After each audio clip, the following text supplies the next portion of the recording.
Hello guys, നമ്മുടെ YouTube ചാനലിലേക്ക് എല്ലാ കൂട്ടുകാർക്കും സ്വാഗതം. അപ്പോൾ വീട്ടിൽ ഒരു വലിയ കാവത്ത് ഉണ്ടായിട്ടുണ്ട് കേട്ടോ. അപ്പോൾ നമ്മൾ ഇതുപോലെ ഇതാ കണ്ടില്ലേ, അപ്പോൾ എൻ്റെ കയ്യിൽ കാണുന്ന ഈ ഒരു ചെറിയ കാവത്താണ്. ഇത് വെച്ചിട്ടാണ് നമുക്ക് ഒരുപാട് വലിയ കാവത്ത് ഇതാ അങ്ങനെ കിട്ടിയത് കേട്ടോ.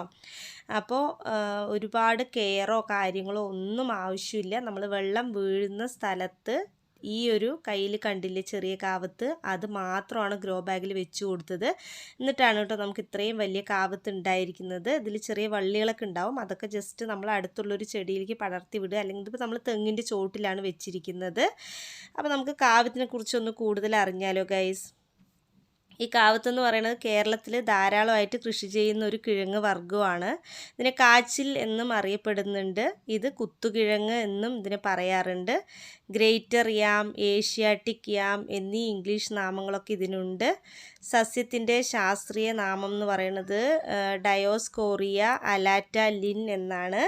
മധുരരസവും അതുപോലെ തന്നെ ഗുരുസ്നിഗ്ധ ഗുണവും ശീതവീര്യവുമുള്ള ഒരു സസ്യമാണിത്.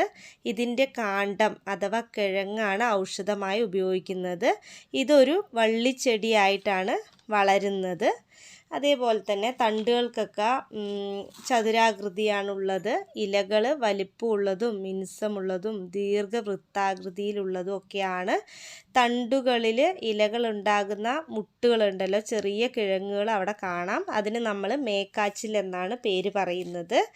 നാടൻ, ആഫ്രിക്കൻ എന്നീ 2 തരം കാച്ചിലുകൾ ലഭ്യമാണ്.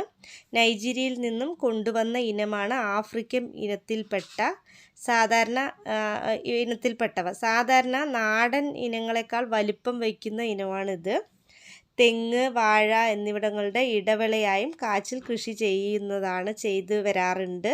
നല്ലതുപോലെ മഴ ലഭിക്കുന്ന പ്രദേശങ്ങളിൽ കൃഷി ചെയ്യാൻ പറ്റിയ കിഴങ്ങ് വിളയാണ് കാവത്ത്. ഇതിന് നല്ലോണം വെള്ളം വേണം. നമ്മളിപ്പോൾ നന്നായി വെള്ളം വീഴുന്ന സ്ഥലത്ത് നമ്മൾ തെങ്ങിൻ്റെയൊക്കെ ചോട്ടിലൊക്കെ ആയിട്ടാണ് ഇത് വെച്ച് കൊടുത്തത്. ഗ്രോ ബാഗിലാണ് വെച്ച് കൊടുത്തിട്ടുള്ളത്.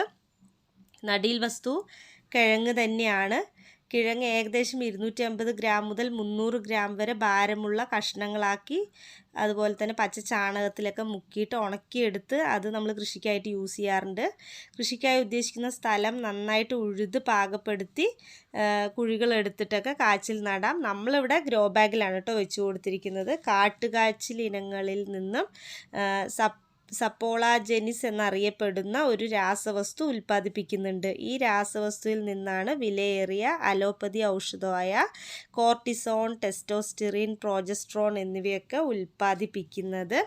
അപ്പോൾ അത്രയും ഒരുപാട് ഗുണങ്ങളൊക്കെ ഉള്ളതാണ് ഈ ഒരു കാച്ചിൽ. നമുക്ക് നമ്മുടെ വീട്ടിലൊക്കെ ഉണ്ടാകുന്ന സമയത്ത് നമുക്ക് വലിയ വിലയൊന്നും ഉണ്ടാവില്ല ഇതിന്. പിന്നെ നമുക്കിതൊരു കിഴങ്ങ് വർഗ്ഗമാണ്. നല്ല റോസ് കളറിലുള്ള കാച്ചിലാണ് കേട്ടോ ഇത്. കാണാൻ തന്നെ നല്ല രസമില്ലേ. കാരണം ഇത് നമ്മൾ ഈ ഒരു ചെറിയ 2-3 ആ ഒരു പീസാണ് അതിൽ വെച്ചിരിക്കുന്നത്. ആ ഒരു പീസ് കൊണ്ടാണ് നമുക്ക് ഇത്രയും കിട്ടിയിരിക്കുന്നത്. നമുക്കതിന് ചെറുതാക്കി ഇതാവുന്ന കട്ട് ചെയ്തെടുക്കുന്നുണ്ട് അച്ഛൻ. അപ്പോൾ കട്ട് ചെയ്തെടുത്തിട്ട് അതിനെ നമുക്ക് ഗ്രോ ബാഗിൽ ആ ഒരു ചെറിയ പീസ് വെച്ച് കൊടുക്കുക. തൊട്ടടുത്തുള്ള മരങ്ങളിലോട്ട് ഇതിൻ്റെ വള്ളി ഉണ്ടല്ലോ, അതിങ്ങനെ പടർന്ന് പോവും. അത് വലിയ ശല്യമൊന്നും ഉണ്ടാവില്ല നമുക്ക്. അത് അതിൻ്റെ പാട്ടിന് അങ്ങനെ ഇരിക്കും. നമുക്ക് ഒരുപാട് കെയറോ കാര്യങ്ങളോ ഒന്നും തന്നെ ഇതിന് ആവശ്യമില്ല. കണ്ടില്ലേ, നമുക്ക് വീട്ടിൽ തന്നെ കൃഷി ചെയ്യാവുന്നതാണ്. ഇപ്പോൾ ഗ്രോ ബാഗൊക്കെ അതിൻ്റെ ഇടയിൽ ഇങ്ങനെ കുടുങ്ങിയിരിക്കുകയാണ്, അത്രയും മുറുകി. ഇതിപ്പോൾ ഗ്രോ ബാഗിൽ നിന്നും അടിയിലോട്ട്, മണ്ണിൻ്റെ അടിയിലോട്ട് ഇത് നന്നായിട്ട് പോയി നല്ല വലിയ കാവത്തായിട്ട് വന്നു.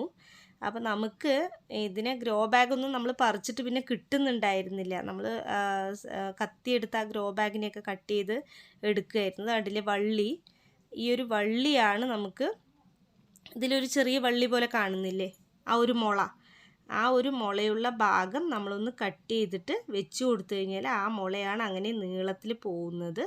നമ്മളിതാ തൊട്ടടുത്ത് ഗ്രോ ബാഗുകളിലൊക്കെ വെച്ച് കൊടുത്തിട്ടുണ്ട്, കണ്ടില്ലേ. അപ്പോൾ ഇതിങ്ങനെ ഗ്രോ ബാഗിൽ ഇതുപോലെ തന്നെ ചെറിയൊരു കിഴങ്ങ് വെച്ച് കൊടുത്തതാണ്. അപ്പോൾ ആ വള്ളിയാണ് കേട്ടോ ഇത് അങ്ങനെ പോയിരിക്കുന്നത്. ഇതാ കണ്ടില്ലേ, അതിൽ ഇലയൊക്കെ വന്നിട്ടുണ്ട്. ഈ വള്ളി തൊട്ടടുത്ത് നിൽക്കുന്ന നമ്മുടെ നെല്ലിക്ക മരമുണ്ട്, ആ നെല്ലിക്ക മരത്തിലോട്ട് ഇതാ പടർന്ന് പിടിച്ചിട്ടുണ്ട്. വലിയ നമുക്ക് കെയറിങ്ങോ അല്ലെങ്കിൽ ഒരുപാട് ഡെയിലി നമ്മളതിനെ നോക്കുക കാര്യങ്ങളോ ഒന്നും വേണ്ട. ഇത്തിരി വെള്ളം വീഴുന്ന സ്ഥലത്ത് നമ്മൾ വെള്ളമൊക്കെ സ്ഥിരമായിട്ട് യൂസ് ചെയ്യുന്ന, അല്ലെങ്കിൽ ഇപ്പോൾ ടാങ്കിൽ നിന്നൊക്കെ നമ്മൾ വെള്ളം ചിലപ്പോൾ നിറഞ്ഞിട്ട് ഒഴുകുന്ന ഭാഗങ്ങളൊക്കെ ഉണ്ടാവില്ലേ, ആ ഭാഗത്തൊക്കെ നമ്മളൊന്ന് ജസ്റ്റ് വെച്ച് കൊടുത്താൽ മതി.